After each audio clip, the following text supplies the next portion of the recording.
Salut les amis, j'espère que tout le monde va bien. Alors dans le cours d'aujourd'hui, on va continuer notre nouvelle formation sur l'application Instagram. Donc aujourd'hui, je vais tout simplement vous montrer comment on peut rendre notre code euh, davantage lisible et comment on peut simplifier nos lignes de code. Alors, tout d'abord, il y a une chose que j'ai remarqué, c'est que ici, concernant la couleur de notre bouton, je me suis trompé, j'avais mis 140 alors que la valeur est 149. Donc, je vous demanderai de changer la valeur à 149 et on peut relancer, si vous le souhaitez, notre application. Ok, donc ça, c'était la première chose. Donc, maintenant, on va passer à la suite.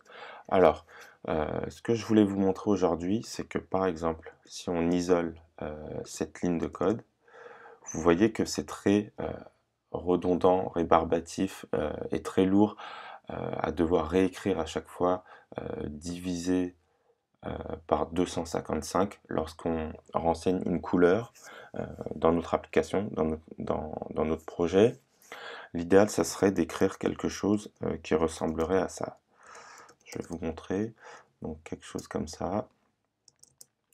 Donc toujours UI Color.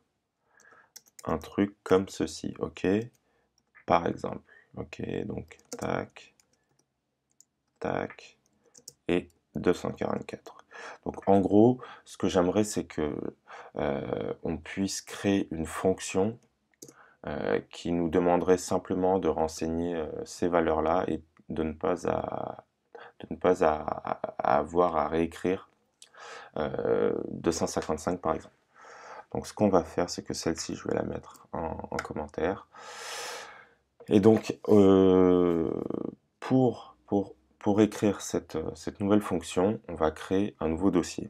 Alors, ce que vous devez savoir, c'est que plus tard, ou peut-être vous le faites déjà, quand on crée des projets, on va dire, complexes, assez importants, on est obligé de ranger les différentes parties de code et les différents fichiers dans des dossiers pour mieux s'y retrouver. Donc là, vous allez créer un nouveau groupe, ok, et vous allez l'appeler utilitaire. Utilitaire, comme son nom l'indique, voilà, c'est des fichiers qui vont nous permettre de simplifier notre projet.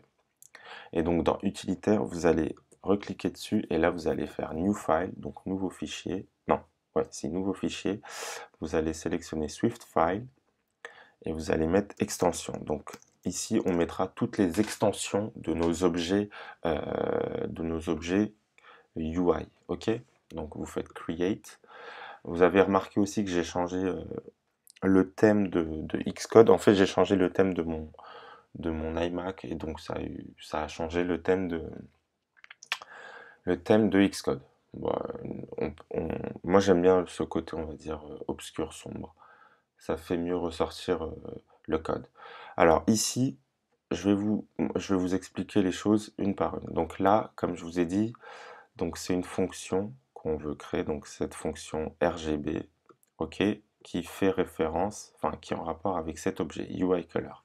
Donc ici, on va écrire extension UI Color. Or, comme je viens de vous le dire, UI Color, il fait partie de la bibliothèque UIKit. Et donc, si vous voulez modifier ou rajouter des choses à un objet UI, il faut importer UIKit. Sinon, ça ne fonctionne pas. Ok, donc là, on écrit extension.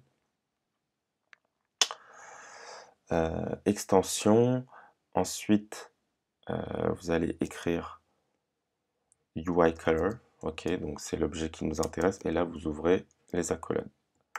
Comme ceci. Ok, ici, vous allez mettre statique. Ensuite, vous écrivez func. Je vais vous expliquer juste après pourquoi statique. Donc là, vous mettez RGB pour rouge, green, red, green et blue en anglais. Ici, vous mettez les parenthèses. Ensuite, vous mettez une flèche qui va nous renseigner l'objet, le résultat attendu par cette fonction. Donc nous, on attend une couleur, donc UI color, et là, vous ouvrez les accolades. Ok? Donc le réflexe à avoir, c'est que dès qu'on met une fonction qui renvoie quelque chose, ça renvoie en anglais, enfin c'est return, voilà, c'est renvoi. Donc ici, on renvoie une couleur. Ok? Plus précisément, nous, on va renvoyer cet objet-là. Ok, donc c'est celui qu'on utilise ici. Ok. Ok, donc là, vous allez retourner ici. Et donc maintenant, on va faire un peu de logique. Donc tout d'abord, si on revient ici, là, vous voyez qu'on a trois paramètres. Donc les trois paramètres qu'on a ici, donc c'est les trois couleurs, red, green et blue. Ok, donc ça veut dire qu'ici, dans ces parenthèses-là, on attend trois paramètres. Donc moi, je vais recopier commande C et ici, commande V. D'accord. Ok, donc ça veut dire que ici, dans le résultat, on va récupérer nos paramètres renseignés ici. Donc, copier, vous les mettez là, comme ceci. Et blue, vous le mettez ici. Ok, donc jusque-là, on est bon. Alpha, comme je vous le disais, on va s'éviter de le réécrire parce que, alors, en fait, alpha, c'est tout le temps 1, 99% du temps. Donc, ce qu'on va faire, c'est qu'ici, on va la renseigner une bonne fois pour toutes, comme ceci, et on n'aura plus à l'écrire. Donc là, dans nos paramètres, par contre, les couleurs attendues, il faut donner le type de valeur que c'est. Donc ici, c'est CGFloat. Vous faites CGFloat, CGFloat et CGFloat. Ok, donc jusque-là, on est bon. Il manque une dernière chose. Donc si on retourne ici, vous voyez que toutes nos valeurs renseignées, elles sont divisées par 255. Ok, donc ce qu'on va faire, on va l'écrire une dernière fois. 255, 255 et 255 comme ceci. Ok, donc ensuite vous faites commande B. Commande B, ça permet à Xcode de prendre en compte ce qu'on vient d'écrire. Ok, et donc là, si on retourne dans View Controller, je vais mettre en commentaire, celle-ci, je vais la supprimer. Ok, et celle-ci, eh bien, je vais la mettre en commentaire. Donc vous vous placez sur la ligne, vous faites commande Shift et slash. Ok, et donc là, on va écrire bouton.backgroundColor, ok, est égal UIColor, comme ceci. Et là, vous faites point. Et normalement, si vous faites RGB, vous voyez que Xcode nous propose notre fonction qu'on vient de créer juste ici. Ok, donc ça, c'est très bien. Et maintenant, comme cette fonction se charge de diviser par 255 et de nous renseigner notre alpha, ici, on a tout simplement à mettre les valeurs, celle-ci. Ok, donc là, vous mettez 149. Ici, vous mettez 204 et enfin 244. Ok, donc celle-ci, on peut la supprimer. Ok, et maintenant, on va voir en relançant notre application si cela fonctionne bel et bien. Ok, donc vous voyez qu'on a bien notre bouton, la couleur, etc. Donc notre fonction fonctionne correctement. Cool. Je vais vous montrer une autre chose. Ça, c'est juste pour votre culture générale ou pour améliorer vos connaissances. De temps à autre, vous allez voir des fonctions qui ne renseignent pas le nom. Ok? Je m'explique. Donc, ici, tout à l'heure, je vous ai donné l'exemple avec bouton.backgroundColor est égal UIColor.RGB. Je vous avais mis ça tout à l'heure. Ok? Donc, 204 et 244. Ok, comme ceci. Ok. Bon, là, il y a une erreur, bien évidemment, parce que cette fonction existe maintenant. Mais en gros, si vous voulez vous débarrasser de ça, je vais vous montrer comment on fait. Donc pour cela, on va... bon, je vais mettre les deux en commentaire. Vous retournez ici dans Extension. Et dans la ligne où les paramètres sont attendus, vous allez mettre un tiré du bas. Ok, donc comme ça. Et vous faites un espace, il doit être rouge en fait. Voilà, comme ceci. Donc pareil. Et enfin, pareil. D'accord. Et donc là, si je retourne ici, je fais commande B pour que Xcode prenne en compte ce que je viens d'écrire. Là, si je réécris bouton.backgroundColor est égal UIColor.RGB. Donc là, vous voyez que à l'écriture de cette propriété, on voit bien les noms des paramètres. Par contre, voilà, quand j'écris dorénavant les valeurs, eh bien, le nom disparaît. Voilà. Donc après, c'est à vous de voir comment vous préférez afficher votre code. Moi, je vais quand même le mettre ici, ok, parce que c'est plus pratique pour le cours. Ok, donc là, je l'enlève. Ici, je vais écrire ceci et ça, je vais le supprimer. Voilà, donc ça, c'était la première chose que je voulais vous montrer aujourd'hui. Ok. Ensuite, qu'est-ce que je veux vous montrer? Alors, ici, vous voyez que lorsqu'on renseigne les contraintes spatiales d'un objet, ça nous prend plusieurs lignes. Ok. Ici, par exemple, pour la stack view, et ici pour notre plus photo button. Alors pour cela, on va créer pareil une extension. Donc une extension, bah, cette fois-ci, comme c'est des contraintes spatiales, eh bien ça sera une extension pour notre objet UIView, donc c'est la vue qui est concernée. Donc plutôt que d'écrire cette extension ici pendant le cours, je vais la mettre en dessous ici pour que vous puissiez comprendre et ensuite à la fin on mettra notre extension dans le bon fichier. Donc ici vous allez écrire. Vous faites bien attention d'être en dehors de la classe ViewController, sinon ça ne fonctionnera pas. Donc, en gros, il faut que vous soyez vraiment en dessous de la dernière accolade et vous écrivez extension. Donc, je vais remonter quand même pour que vous puissiez bien voir. Extension UIView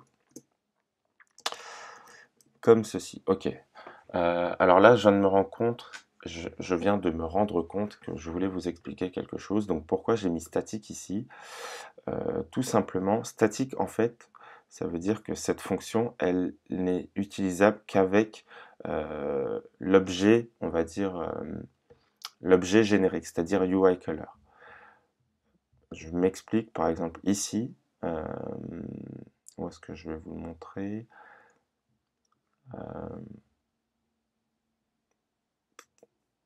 Par exemple ici, si je crée donc let ma couleur est égal de type UIColor, ok, comme ceci. Donc ici, si je fais ma couleur.rgb, eh bien vous voyez que la fonction RGB n'est pas disponible, ok, parce que j'ai mis statique. Par contre, admettons que je crée une autre fonction dans notre extension. Donc ici, je crée fonction fonction couleur comme ceci. Et bien celle-ci, si je fais CTRL B, si je me mets là comme ceci, ma couleur, vous voyez qu'elle est disponible. Donc on a une fonction parmi les deux qui n'est pas disponible parce qu'elle a statique et l'autre est disponible parce que voilà, c'est juste une simple fonction. Donc en gros, RGB ne sera utilisable qu'avec UIColor. Ok, donc c'est ce que je voulais vous montrer. D'accord. Donc jusque-là, on est bon. Donc, revenons à nos moutons concernant les contraintes spatiales. Donc, comme je vous l'expliquais, le but, c'est d'avoir une fonction. On va mettre anchors. Anchors, ça veut dire, c'est le cadre, c'est les contraintes. Donc, on va commencer par écrire ceci. Et donc, on va commencer par cette ligne, ok? On va y aller mollo pour que vous compreniez tranquillement. Donc, ici, on voit qu'on a top anchor. Donc, on a une première valeur ici et une seconde valeur qui est une constante. Donc si on se place sur top anchor, on voit qu'il est de type NSLayout Y axis anchor. Ok, donc vous allez écrire top NSLayout celui-ci. Du coup, ensuite vous allez mettre top constant, ok, qui est de type lui CGFloat. Ok, ici, vous voyez qu'il est de type CGFloat. D'accord. Alors, donc maintenant qu'on a fait ça, et qu'ici je vais écrire donc top anchor point constraint. Donc en gros, je réécris cette phrase. Constraint, celui-ci. Là, je vais écrire mon paramètre. Donc je copie-colle. Ok, et là, je vais mettre ceci comme cela. D'accord. On n'oublie jamais d'activer. Ok. Et donc, en gros, ce que ça veut dire, c'est que maintenant, j'ai une fonction qui me permet d'avoir directement cette contrainte du haut. Donc, on va la supprimer ici. Non, vous savez quoi, je vais la mettre en commentaire, comme ceci, pour que vous ayez le visu. D'accord. Donc, ici, on va mettre stackView.anchor. Donc, c'est la fonction qu'on vient de créer. Elle est disponible dans notre stackView. Et là, on va tout simplement écrire ceci. OK. Donc, plus photobutton.bottom anchor. Ici, vous allez mettre 20. OK. Et donc là, si je relance mon application, on va voir si tout fonctionne très bien. Donc c'est le cas. Donc jusque-là, c'est très bien. Donc on va même supprimer cette ligne. OK. Et donc on va faire la même chose pour le reste des paramètres. Donc left, right, etc. Donc moi, ici, je vais mettre left. Donc si vous allez sur left anchor et que vous vous mettez ici, vous voyez que cette fois-ci, c'est l'axe des X. OK, X axis. Donc vous allez mettre ici NSLayout. Celui-ci. Vous faites bien attention. Ensuite, on va quand même rajouter bottom, donc pour le bas, même s'il n'est pas dispo, enfin même s'il n'est pas utilisé ici, on va quand même l'écrire parce que cette fonction va devenir une fonction générique pour renseigner nos contraintes spatiales, même pour la suite des différents cours qu'on va avoir. Ok, donc vous mettez bottom. Donc bottom, et ben, c'est le bas, il est sur le même axe que le top. Ok, donc vous allez écrire NSLayout, Y-axis, et enfin right pour la droite. Donc NSLayout, X-anchor, ok, comme ceci. Et donc ensuite, on va leur donner leurs différentes constantes. Donc left constante, comme ceci, cdfloat. Ensuite, bottom constante, toujours cdfloat. Et enfin, right constante, comme ceci, qui est de type cdfloat. OK? Parfait. Donc jusque-là, on est bon. Ça, je vais le mettre en commentaire pour éviter l'erreur. Alors, je vais vous montrer autre chose. Donc, vous voyez que là, on a renseigné plusieurs paramètres, donc, dont certains qui ne sont pas utilisés. Je veux bien évidemment parler de bottom. Ok, le bas, par exemple, ici, pour la stack view, on ne l'avait jamais renseigné. Et donc, ici, il faut comprendre quelque chose, c'est que si on laisse les paramètres tels quels, ça veut dire que la fonction anchors, elle attend que tous ces paramètres soient renseignés. Par contre, si on veut les rendre optionnels, c'est-à-dire qu'on les renseigne en option, qu'on n'est pas obligé, il faut mettre un point d'interrogation. Voilà, donc c'est les fameux optionnels. Donc, en mettant un point d'interrogation, ça veut dire qu'on n'est pas obligé de mettre une valeur pour ce paramètre. Ok? Donc jusque-là, on est bon. Voilà, et donc là, on a une erreur qui apparaît. Pourquoi? Puisque ces paramètres sont devenus optionnels, et bien lorsqu'on en renseigne un et qu'on est sûr d'en avoir un, il faut le préciser. Donc vous avez deux manières de faire ça. Donc soit vous mettez un point d'exclamation. Un point d'exclamation, c'est voilà, c'est un point d'exclamation qui veut dire qu'il y en a, que cette valeur est renseignée dans tous les cas. Ok? Ou sinon, vous avez une autre manière de faire. Donc, c'est ici. En anglais, ils disent to unwrap. Unwrap, ça veut dire qu'on vérifie si la valeur existe avant d'aller plus loin. Donc, vous écrivez if let top, donc cette valeur-là, ok, égale top. Donc, ça veut dire si cette valeur existe, dans ce cas-là, on va on va produire, on va faire cette ligne, ok? Voilà. Et donc, ça permet d'éviter de mettre ça. Par contre, vous pouvez pas mettre les deux en même temps, ok? Parce que comme c'est la même chose, c'est soit l'un, soit l'autre. Ok. Ensuite, on va faire la même chose pour le reste. Donc là, ce qu'on va faire, c'est que ces deux-là, pareil, on va les mettre en commentaire, puisqu'ils sont renseignés ici. Une chose me revient à l'esprit, je vous avais expliqué dans le précédent cours que les constantes pour le bas et la droite, elles sont toujours négatives, ok? Donc vous allez mettre un moins ici et un moins là, ce qui nous évitera ici d'écrire moins. Vous allez comprendre. Donc là, je le supprime.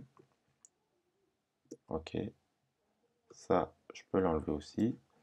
Et donc là, je réécris stackView.anchors, donc c'est le nom de la fonction. Et ici, on va tout renseigner de nouveau. Donc plus photobutton.bottomAnchor. Ok, left, c'était view.leftAnchor. Bottom, on a dit, on ne renseigne pas, donc vous mettez nil qui veut dire nul. Right, c'est view.rightAnchor. Donc la constante du haut, c'est 20. Constante de gauche, c'est 40. Le bas, c'est 0. Et ici, du coup, on met 40 et on n'a plus besoin de mettre moins 40 puisque c'est renseigné ici. Ok? Cool. Donc là, je relance l'application, je fais commande R ou vous appuyez ici. On va voir si tout fonctionne très bien. Donc c'est le cas, donc c'est une très bonne chose.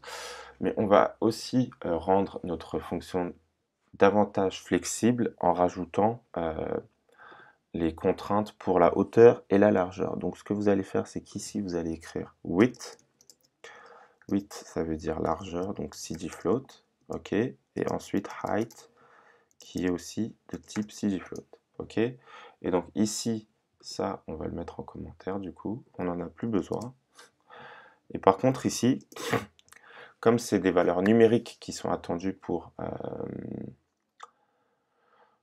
la largeur et la hauteur, et bien ici, il faut écrire if width, donc si la largeur est différente de 0, ok, donc différent, ça veut dire différent de 0, alors vous allez écrire width anchor dot constraint, ok, et là vous allez écrire width, qui est notre paramètre ici.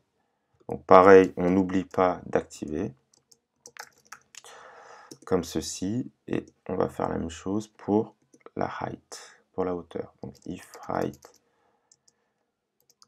différent de 0, ok, donc height anchor constraint est égal à height, comme ceci, et on n'oublie pas d'activer. Ok, donc jusque là on est bon. Alors maintenant qu'on a rajouté ces deux nouveaux paramètres, soit on réécrit de nouveau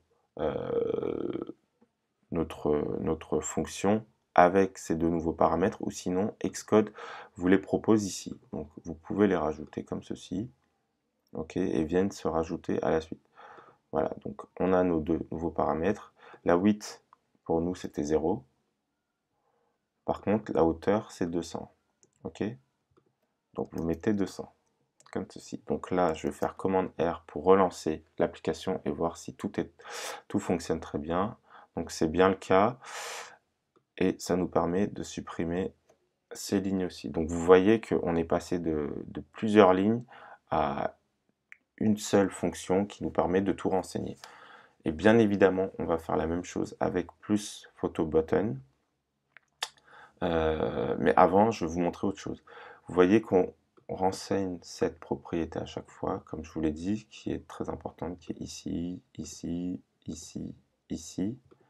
Donc ce qu'on va faire, c'est que moi, je vais la rajouter dans cette fonction. Ok, donc translate auto resizing mask into constraint est égal à false. Et donc ça veut dire qu'on n'a plus besoin de la renseigner parce qu'elle sera renseignée de manière générique. Ok, cool. Donc là, on va faire la même chose pour notre bouton photo. Ok, Déjà, ce que je vais faire, c'est que je vais retirer ces lignes de la fonction viewDidLoad en les coupant et je vais les rajouter dans la fonction setUpInputFields.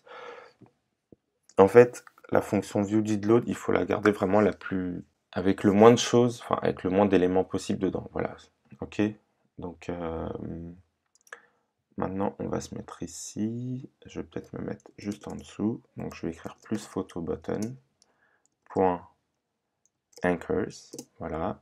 Et donc là, vous voyez qu'on a top, height et width. Et width. Donc largeur, hauteur et le haut. Donc je vais les mettre en commentaire. Comme ça, on les garde sous les yeux. Le temps d'écrire, le temps de tout écrire. Donc save layout guide point top anchor comme ceci. Ok. Donc left c'est view. Non, left il n'y a pas. Donc on met nil. Bottom il n'y a pas. On met nil. Right il n'y a pas. On met nil. Top constant ici on a mis 20. Donc je vais renseigner 20. Ok. Left constant. Left constant, eh ben, il n'y en a pas, on met 0, bottom 0, right 0, et pour la width, ici, on a 140 et la hauteur 140, ici aussi. Donc 140 et 140, ok, et donc là, je supprime, et donc on va voir ce que ça donne. Donc je relance l'application, et normalement, on devrait être bon. Donc c'est bien le cas, c'est très bien. Donc, vous voyez, le code est beaucoup plus lisible. Ok. Donc pareil, puisque plus photo button fait appel à cette fonction anchors qui contient cette propriété, on peut supprimer cette ligne d'ici, ok, de notre plus photo button, comme ceci. Et concernant ces objets-là, puisqu'ils sont contenus dans notre stack view, regardez, ils sont là, ok, ils sont tous là, les quatre objets, et que celle-ci, eh bien, elle emploie déjà cette propriété avec la fonction anchors, eh bien, ce qu'on peut faire, c'est qu'on peut supprimer cette ligne de ces objets aussi, ok?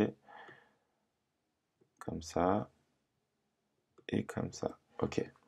Et donc là, je vais relancer ouais, mon application une dernière fois, et on va voir si tout fonctionne à merveille.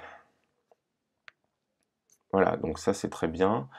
Donc la dernière chose que je voulais faire, c'est que maintenant que le cours est terminé, je voulais replacer cette extension coupée dans le fichier extension. Je vais la mettre juste ici, comme ceci. Voilà, et à mettre ici. Et normalement, il n'y a pas d'erreur. Je relance l'application. Ouais, donc tout fonctionnait très bien. Ok. Voilà, donc le cours d'aujourd'hui prend fin ici. J'espère qu'il vous a plu. Comme d'habitude, pensez à mettre un pouce pour aimer cette vidéo, ce cours. N'hésitez pas à vous abonner à la chaîne si ce n'est pas encore fait. Et sur ce, je vous dis à la prochaine les amis. Portez-vous bien. Ciao.